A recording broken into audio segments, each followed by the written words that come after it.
Bonjour à tous, c'est Olivier de Poupy School, j'espère que vous allez bien. Nouvelle vidéo aujourd'hui, vidéo visite de crèche. On se retrouve à Libercourt, proche de Lille, ville de 8500 habitants, pour aller à la rencontre de Justine qui a ouvert la micro-crèche Les Petites Bulles avec Poupy School. Je vous propose de venir en visite, c'est parti.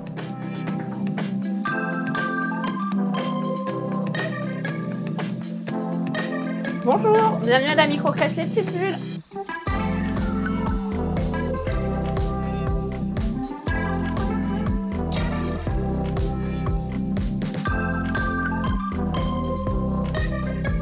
Bonjour Justine. Bonjour. Merci de nous accueillir dans ta nouvelle micro-crèche. Content de voir le travail accompli, l'évolution et l'ouverture, ça fait super plaisir. Est-ce que tu peux nous en dire un petit peu plus sur le local avant qu'on parte faire une petite visite? Alors le local, c'est un local d'une superficie donc de 160 mètres carrés dédié aux enfants, avec du coup ici le hall d'entrée, le bureau et la salle de vie et deux dortoirs et une salle de pause pour les salariés. Ok, t'as ouvert quand? J'ai ouvert en février cette année. Super, février donc 2022, selon quand vous regardez la vidéo. Ça marche. On ira plus en profondeur sur toutes les informations par rapport avec l'interview directement qu'on filmera. Est-ce que du coup tu peux nous faire la visite, la petite présentation de ta structure? Oui, bien sûr. Bon allez, c'est parti. Du coup, ici c'est le hall d'entrée où chaque enfant a un petit casier. Il y a les petits tapis pour pouvoir effectuer le change si besoin. Ouais. La petite poubelle. Pour les plus grands, il y a un petit banc pour qu'ils puissent s'asseoir et se déchausser tout seul. Super. Et ici, du coup, il y a les surchaussures pour rentrer dans la salle de vie. Le tableau d'information qui est obligatoire avec donc tous les affichages qui est obligatoire. Et du coup, ici, on a mis à disposition les protocoles, le règlement de fonctionnement et le projet pédagogique pour que les parents puissent y avoir accès. Super, il y a tout ce qu'il faut. Il y a tout ce qu'il faut, tout à fait.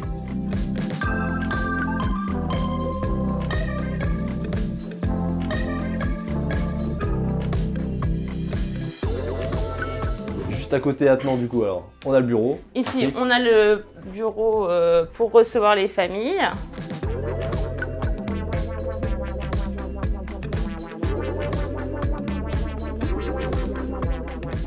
Du rangement parce qu'on en a besoin. Et ici, c'est là où les parents ils peuvent laisser les poussettes et les cosy. D'accord, ok, voilà. Parfait. Qui a été autorisé par la PMU. Hop. Et après, on va du coup dans la salle de vie. Allez, on te suit. Donc là, on rentre sur l'espace de la salle de vie. Ouais. Et ici, du coup, la salle de change où nous avons du coup un meuble avec deux tapis de change.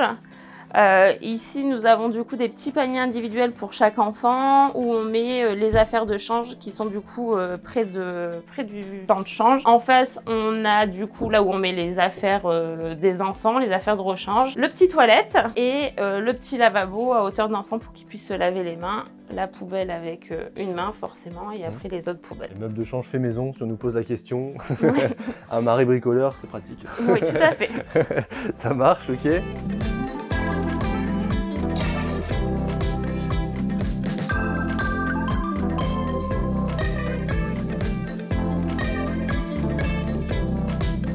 Et après, juste à côté, du coup, la salle de vie. Donc là, la salle de vie, tout à fait, qui représente plus 60 mètres carrés, rien que la salle de vie, hors change et hors cuisine. Belle surface, beau volume, c'est top. Voilà, du coup là, l'espace motricité qui évolue en fonction des âges des enfants et des envies des professionnels. Ouais.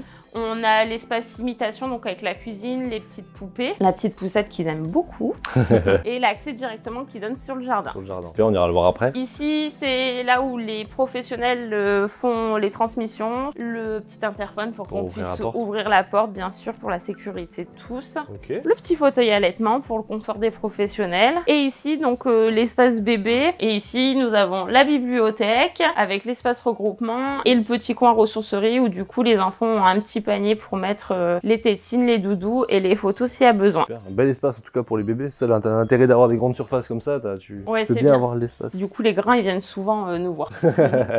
La petite cachette qu'ils aiment beaucoup, où ils peuvent un petit peu être plus au calme. Ici, nous avons donc l'espace pour les repas et pour les activités. Donc nous, on n'a pas de chaise haute, on donne les repas dans les bras tant qu'ils ne savent pas s'asseoir. Et quand ils commencent à tenir assis, ils passent sur des petites chaises comme ça et très vite, ils passent après sur la table, avec plein de petits fauteuils adaptés bien sûr.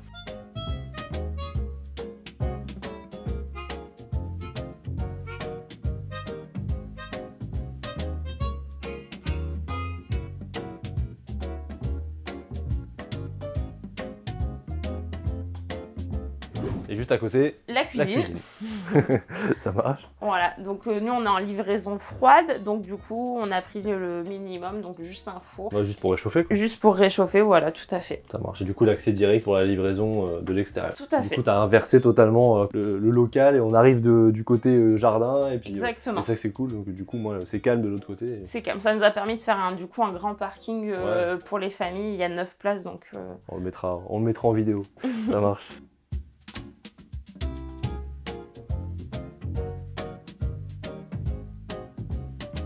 Après, du coup, nous arrivons dans les dortoirs. Donc, on a 2 dortoirs, un de 12 mètres carrés, 13 mètres carrés et un de 14, où du coup, on a favorisé l'autonomie des enfants. Donc, on a mis pratiquement que des lits bas, où ils passent très rapidement donc, quand ils sont sur le 4 pattes. Voilà, on fournit, après, c'est des lits simples. Lits à barreaux. Hein. Lits à barreaux, voilà. Okay. On fournit tous les draps, les gigoteuses. Et pour le confort des professionnels, un petit fauteuil. Pour la surveillance des siestes. Pour la surveillance des siestes, tout à fait. Du coup, tu as suffisamment d'espace pour accueillir jusqu'à 14 enfants. Tout à fait, on peut avec accueillir les 2 dortoirs 13 et 14, c'est parfait. Donc ici, pareil, même fonctionnement. Le deuxième dortoir, toujours avec les allèges pour qu'on puisse voir à travers. Le lit évacuation qui est du coup obligatoire, on n'en a qu'un. Et voilà, même système, beaucoup de lits bas avec quelques lits à barreaux. Toi, tu as choisi de mixer, pas forcément faire un dortoir petit, un dortoir grand. Non, là, on a choisi, c'était plus pour la qualité du sommeil. Voilà, on a mixé un petit peu les enfants qui avaient du mal à s'endormir avec ceux qui s'endorment très bien pour que ça soit plus simple. D'accord. Et du coup, à chaque fois, tu as des allèges vitrées, comme ça, quand tu es dans un dortoir, tu vois l'autre. Voilà. Et également du couloir, on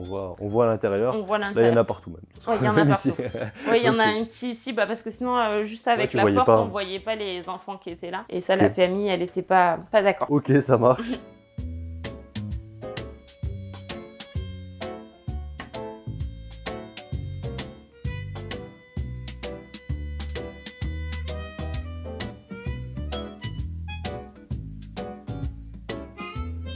Et ce qui nous reste, c'est la buanderie. Voilà, la buanderie et la salle de poste des salariés. Donc là, on a une buanderie, donc on part du sale au propre. On a mis les machines en hauteur pour le confort des salariés aussi. Ouais, faut y penser. Et elles ont un accès direct, comme ça, elles passent jamais par la micro-crèche pour rentrer. Donc l'accès direct, hop, et ici, du coup, la petite salle de poste des salariés où on affiche forcément l'affichage obligatoire, les horaires, et pareil, on a remis tout à disposition pour les professionnels.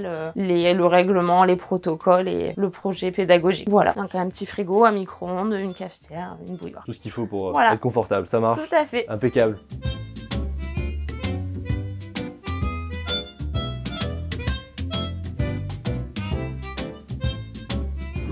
Là, on va aller dans le jardin, juste à côté de la salle de vie. Pour respecter les normes, on a mis un petit bouton molletonné qu'ils n'arrivent pas à tourner. Parce que du coup, la hauteur n'est pas... Ouais, il n'est pas 1m30, mais ils peuvent pas l'ouvrir. Tout à fait. Donc là, on est dans le jardin qui fait 150 mètres carrés. Et en plus, il fait beau. En plus, il fait beau toujours dans le nord. De toute façon, toujours beau, voilà. Si du coup, avant, il n'y avait rien du tout, donc on a ramené la terre et on a mis des rouleaux pour être tranquille et que ça pousse vite, quoi. Ouais. Qu'on puisse en profiter. Pareil, on connaît ça. Et du coup, on a respecté le fait qu'on ne soit pas visible de l'extérieur. Ouais, c'est 1m50 du coup ici. C'est 1m50 ici et du coup, vu qu'on est le terrain est pas plat, sur la fin, on est pratiquement à 2 mètres du bas. D'accord, ouais, mais du coup, ça se voit pas.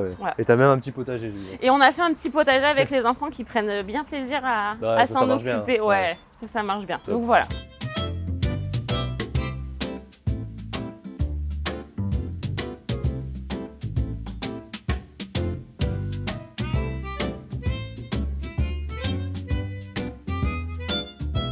En tout cas, merci Justine pour cette visite, c'était super bien et content de voir le résultat. On va mettre après, juste à la fin de la vidéo, des images avant-après parce que je pense que ça peut aider plus d'un. Des personnes qui des fois trouvent des locaux ou qui vont pas visiter même des locaux parce qu'ils pensent qu'ils peuvent pas les transformer en micro-crèche. Ici, on est sur un exemple type où franchement pour se projeter c'était compliqué. Ouais. Donc félicitations pour ça, en plus le résultat il est vraiment super bien. T'as des belles surfaces et tout, enfin franchement super content de le voir et je pense que les enfants doivent être super bien. Et tout à fait. Pour avoir toutes les infos sur l'évolution du projet, comment ça s'est passé, les fournisseurs, etc. Vous verrez tout ça dans une prochaine vidéo sur l'interview. Encore merci de nous avoir accueillis. Avec plaisir. Et je vous souhaite moi dans tous les cas la réussite dans votre projet. Je vous dis à très bientôt. Au revoir.